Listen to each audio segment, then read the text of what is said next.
ሁሉም ነገር ለኸይር። ቁርአን ላይ አላሁ ስብሓነሁ ወተዓላ ምንድን ነው የሚለው? ወዓሳ አን ተክረሁ ሸይአን፣ ምናልባት እናንተ አንድን ነገር ትጠላላችሁ፣ ወሁወ ኸይሩን ለኩም፣ ያለ እናንተ መልካም ሆኖ ሳለ፣ ወዓሳ አን ቱሒቡ ሸይአን፣ እንደ ሰው ደግሞ የሆን ነገር ትወዳለህ፣ ወሁወ ሸሩን ለኩም፣ ያለ እናንተ መጥፎ ነው። ሲጨርስ ምናል? ወላሁ ያዕለሙ ወአንቱም ላ ተዕለሙን። አላህ ነው የሚያውቀው። የሰው ልጅ ነገን ይገምታል፣ አላህ ግን ነገን ያውቃል። የሰው ልጅ ነገን ከመገመት የሆነ ነገር ይመኛል፣ አላህ ነገን በትክክል ስለሚያውቀው ይወስናል። እዛ ላይ አሁን በመገመትና በማወቅ መሃል ያለ ልዩነት ሰፊ ልዩነት። ዓላሙል ጉዩብ፣ የሩቅ አዋቂ፣ ፍጥረተ ዓለሙን ከመፍጠሩ በፊት ኃያሉ አላህ ከ50 ሺህ ዓመት በፊት ነው ምድር ላይ ምን ይከሰታል ደርቋል። ጀፈል ቀለም ተጽፎ ተቀምጧል ለውሃል መሕፉዝ ላይ ምድር ላይ ምን ይከሰታል ያ ነው እየተተረከ ያለው። ያ አንተ ላይ ተጽዕኖ ያመጣል ማለት አይደለም፣ ግን ምን እንደሚሆን ቀድሞ አቆታል፣ አስፍሮታል። እንዲህ ሰጠዋለሁ፣ እንዲህ ይሄዳል፣ እንዲህ ይሆናል፣ ተዘግቧል፣ አለቀ። ሁሉም ነገር ለበጎ። የሙእሚኖች መርህ ቃል ምንድናት? ማ ፈዓለሁል ጀሊል ፈሁወ ጀሚል። ጀሊል አላህ ያደረገው ነገር ሁሉ መልካም።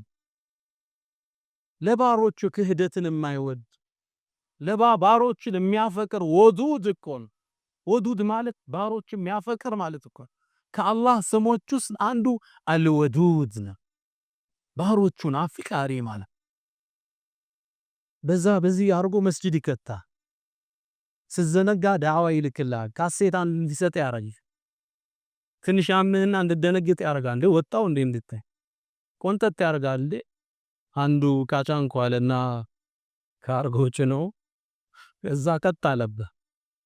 ወላሂ አሱርን ስንቴ እንደሰገድኩት አላከይ ያአላህ አውጣይ ብያ መመለሻና ናግባ አይለቀህም። ዝጅ መስመር ትይዛ ስለሚወድህ ነው። ልጅ እምቢ ያለ ሽሩፕ ታጠጣው እያለቀሰ መርፌ ታስወጋው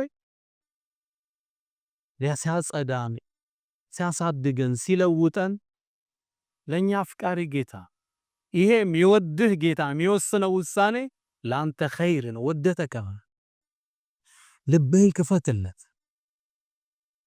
አንተ በትልቅ ጸጋ ውስጥ ነው ያለ ነገር ግን አታውቅ። ማማረርም ገና ስራው አልተሳካልኝ፣ ገና ትዳር አላስኩም፣ ንግዱም እንቅፋት እየገጠመው ነው፣ አምና ሰክሰስፉል ብለን እናስባል። ሙእሚን መለስ ብሎ ጸጋዎችን ያስታውሳል። ግልጽ ነው። ሙእሚን ጸጋዎችን ያስታውሳል። ይሄ ጸጋ ሳያመልጠው ደግሞ ይጠቀምበታል። አንዴ ግብጽ ውስጥ ይላል አንድ ግለሰብ በችግር ነው ያሳለፈው። መጨረሻ ላይ አላህን አንድ ዱዓ አደረጋል።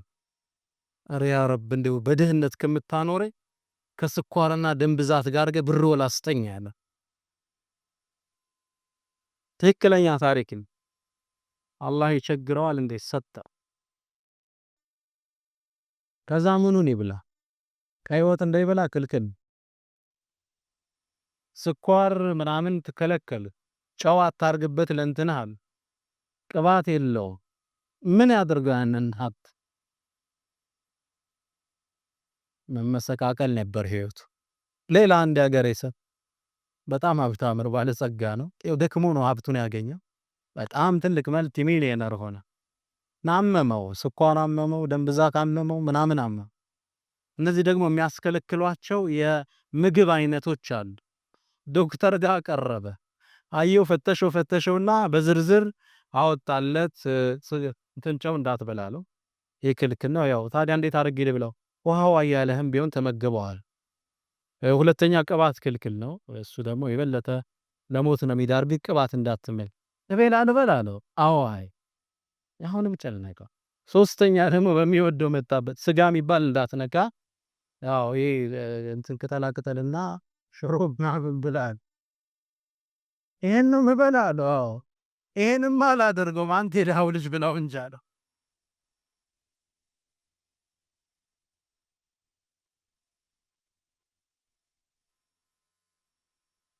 ያው ተማሪ ደክሞ ተምሮ ደረጃ ላይ ደርሷል ብሎ ነው መሰል።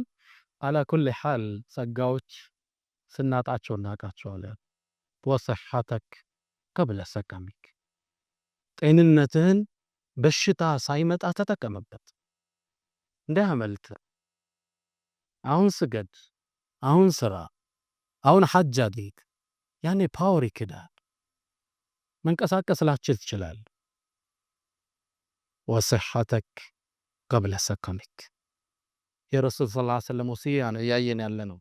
ሶስተኛ ወፈራገክ ቀብለ ሹግሊክ፣ ነፃ ጊዜህን ቢዚ ከመሆን በፊት ነፃ ጊዜ አላህ አይደል? ነገ ቢዚነት ይመጣል። ነገ ህይወት በመወጠር ማዕበል ትናጣለች። አሁን ተጠቀምበት። እዚህ እኮ መምጣት የማይችል ሰው አለ ሙሐደራ ቢዚ ሆኖ እሁድም ስራ ላይ ነው። ህይወት የምትወጥርህ አጋጣሚዎች ይፈጠራል። ያነ ሳይመጣ እግተንም ኸምሰን ቀብለ ኸምስ፣ ተጠቀምበት። ጊዜ ውዱ ንብረትህ ነው አይደለም? ነፃ ጊዜ። እስልምና ለጊዜ ለዑምር ትልቅ ቦታ ይሰጣል። አላህ በጊዜ ብቻ አይደለም በሁሉም የጊዜ ክፍል ነው ይማል። ወላ ዐስር አለ፣ መጥፎውም ጥሩም በሚከናወንበት በጊዜ እምላለሁ። ሁሉንም በሌሊት ጀመረ። ወለይሊ በሌሊት እምላለሁ። ንጋት ላይ መጣ። ወልፈጅር አለ ገና ጎህ ሲቀድ። ወዱሃ አለ ማለዳው ላይ ማለት ደግሞ ወነሃሪ በቀን ማል አላህ የሚምልበት ነገር ትልቅ ቦታ የሚሰጠው። ጊዜህን ተጠቀምበት፣ በተለይ ነፃ ጊዜህን። የቁሉ ነቢዩ ሰለላሁ ዐለይሂ ወሰለም ኒዕመታኒ መግቡኑነ ፊሂማ ከሲሩ ሚነ ናስ፣ ሁለት ዋና ጸጋዎች አሉ ብዙ ሰዎች የተሸነገሉባቸው ትኩረት ሰጥተው ማይጠቀሙባቸው። ሁለቱ እነማን ናቸው? አስሐቱ ወልፈራግ፣ ጤንነትና ነፃ ጊዜ። ብዙዎቹ ሲያመልጡት ነው የሚያስታውሰው ይህን ጊዜ።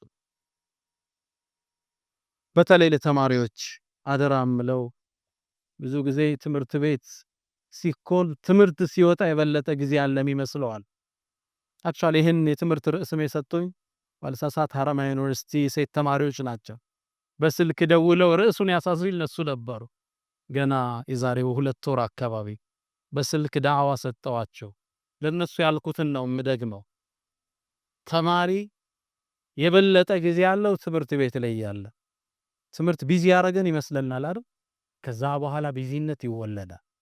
እንደተመረክ ስራን ትፈልጋል። ቤተሰብ ካንተ ይጠብቃል። ላግባ ብለህ ትነሳለህ። ልጆች ይከተላል።